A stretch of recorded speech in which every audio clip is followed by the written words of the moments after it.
মা, এক মিনিট দাঁড়াতো। এই যে মা, আমার জুতাটা একটু ছিঁড়ে গেছে, একটু সেলাই করে দিবে? দিন আমাকে। আরে মা, এটা তুমি কি করতেছো? আমরা তো মার্কেটেই যাচ্ছি, চলো ওখান থেকে আমি তোমাকে জুতা কিনে দেব, চলো। আরে না মা, কয়টা টাকারই ব্যাপারই তো, জুতা কিনতে গেলে কতগুলো টাকা লাগবে, এখানে অল্প করে টাকা দিলে সেলাই করে দিবে। শোনো, এখন থেকে টাকা সঞ্চয় করা উচিত, তাই ভাবতেছি যে অল্প টাকার ভিতরে কাজটা করে ফেলি। আচ্ছা ঠিক আছে মা, তুমি যেটা ভালো মনে করো। মা, জুতাটা কখন দিতে পারবে? আন্টি, আপনি সন্ধ্যার সময় এসে নিয়ে যান। সন্ধ্যার সময় তো পারবো না, একটু ঝামেলা আছে। মা, তুমি একটা কাজ করে রাখো, তুমি সেলাই করে রেখো, আমি কালকে এক সময় এসে নিয়ে যাব। আচ্ছা আন্টি, যেটা আপনার ভালো মনে হয়। ঠিক আছে। দিদি, তুমি ওই যে আমাকে ওই বিল্ডিং এর 12 নম্বর ফ্ল্যাটে জুতা দিয়ে পাঠাইছিলে না, ওইখানে জুতাটা দিয়ে আসছি, উনি এই যে টাকাটা দিয়েছে। ভালোই হয়েছে তুই আসছিস, আমি তোর অপেক্ষায় করতেছিলাম। তুই এক কাজ কর, তুই একটু দোকানে বস, আমি একটু আসতেছি, দরকার আছে আমার। চল মা, আমরা চলে যাই।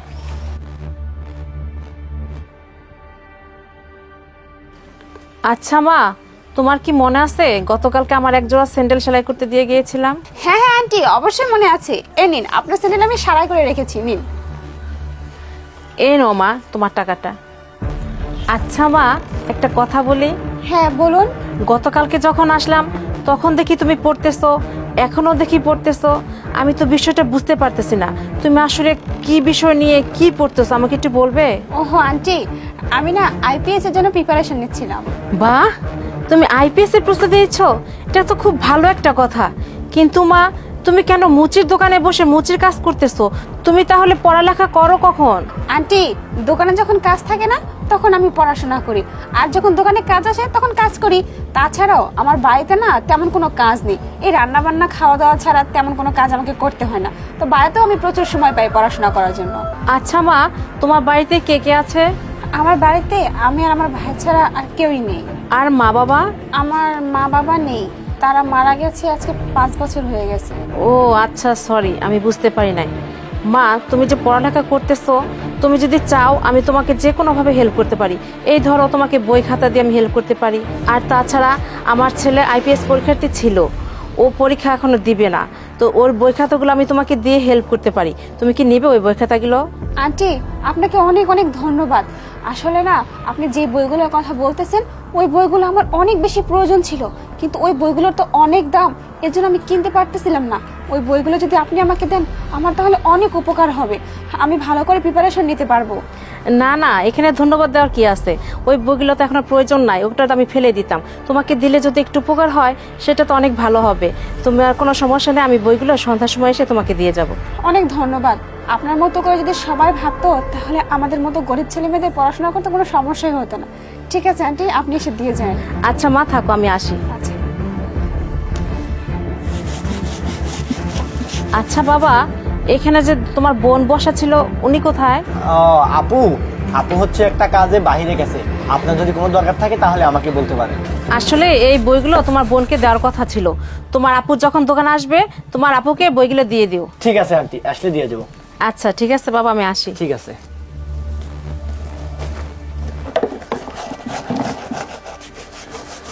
ভাই শোন, তুই যা বাড়ি গিয়ে খাওয়া দাওয়া কর, আমি দোকানে বসতেছি।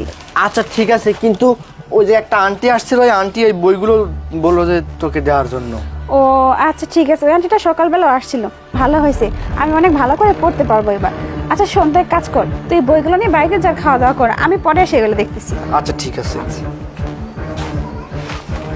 দেখেন ভাই, এই বইগুলো কিন্তু অনেক দামি, এগুলো একটু দেখে শুনে আমাকে দামটা দিবেন। শুনেন ভাই, আমরা ভাঙড়ি মাল কিনি, এখন এটার দামি কি না দামি ওইসব জানি না, কিন্তু আমরা ভাঙড়ি হিসাবেই কিনে নেবো, এটার আর মূল্য নাই, বুঝেন নাই? তারপর একটু দেখেন, নেন বইগুলো দেখেন আপনি। আচ্ছা, আজকে তো তোমার বোনের রেজাল্ট বের হওয়ার কথা, ওর রেজাল্ট কি? ও আপার কথা বলতেছেন? আসলে আমি তো সেসব কিছু জানি না, কিন্তু আপা ওই সামনে পার্কের মধ্যে মন খারাপ করে বসে আছে। ও আচ্ছা, কিন্তু তুমি এই বইগুলো বিক্রি করে দিচ্ছ কেন?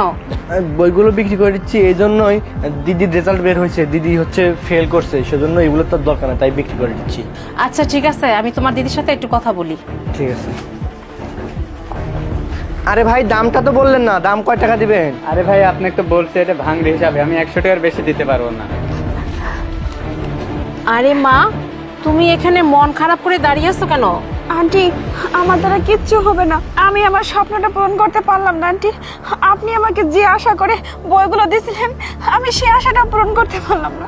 আমার কপালটাই খারাপ আন্টি, জন্মের পর থেকে কোনো দিনও একটু ভালো কিছুর মুখ দেখলাম না আন্টি। বাবা মাকে হারিয়ে ফেলছি, একটা মাত্র ভাই, তাকে নিয়ে বেঁচে আছি। কত স্বপ্ন দেখছিলাম যে আমি বড় হব, আমি বড় একটা চাকরি করব, ভাইটাকে মানুষ করব, কিন্তু সেসব কিচ্ছু হলো না। আমি তো পরীক্ষায় পাসই করতে পারলাম না, ফেল করে গেছি। আমি এখন কি করে আমার নিজের স্বপ্নগুলো পূরণ করবো আন্টি? আরে মা, তুমি এভাবে কান্না করো না। একবার পারোনি তো কি হয়েছে, আরেকবার চেষ্টা করো। তাই বলে কি তুমি ভেঙে পড়বা? তুমি তোমার কথা চিন্তা করো, তোমার ছোট একটা ভাই আছে, ওর কথা তোমার চিন্তা করতে হবে। শোনো, ছোট একটা বাচ্চা যখন হাঁটতে শিখে তখন কি একবারে সে হাঁটা শিখে? কখনোই না। তখন তার প্রথমে তার মা হাত ধরে ধরে হাঁটা শিখে, তারপর সে আস্তে আস্তে হাঁটা শিখে। একবার তো সে হাঁটতে পারে না, পরে কি করে সে দৌড়ে বেড়ায়। তো তুমি একবার ফেল করছো, তাতে কি হয়েছে? এভাবে কখনোই ভেঙে পড়া উচিত নয়। তুমি আবার চেষ্টা করো, তোমার যা কিছু প্রয়োজন সব কিছু আমি দিব। তুমি শুধু তোমার নিজের কথা না, তোমার ভাই একটা আছে, তোমার বাবা মা নেই, তাহলে তোমার ভাইয়ের কথা তোমার চিন্তা করতে হবে। আজকে তুমি যদি প্রতিষ্ঠিত না হও, তোমার ভাই কি করবে? ও সারা জীবন এই মুচিগুড়ি করে খাবে। তুমি ভাবছো ওর কথা একবার? তোমাকে বলছি কান্না করবে না। আর দেখলাম তোমার ভাই ওই বই খাতাগুলো বিক্রি করে দিচ্ছে, আর এখানে এক মুহূর্ত দাঁড়ানো যাবে না। চলো তাড়াতাড়ি চলো, ওইখানে ওইগুলো ঠেকাতে হবে। আচ্ছা আন্টি চলুন।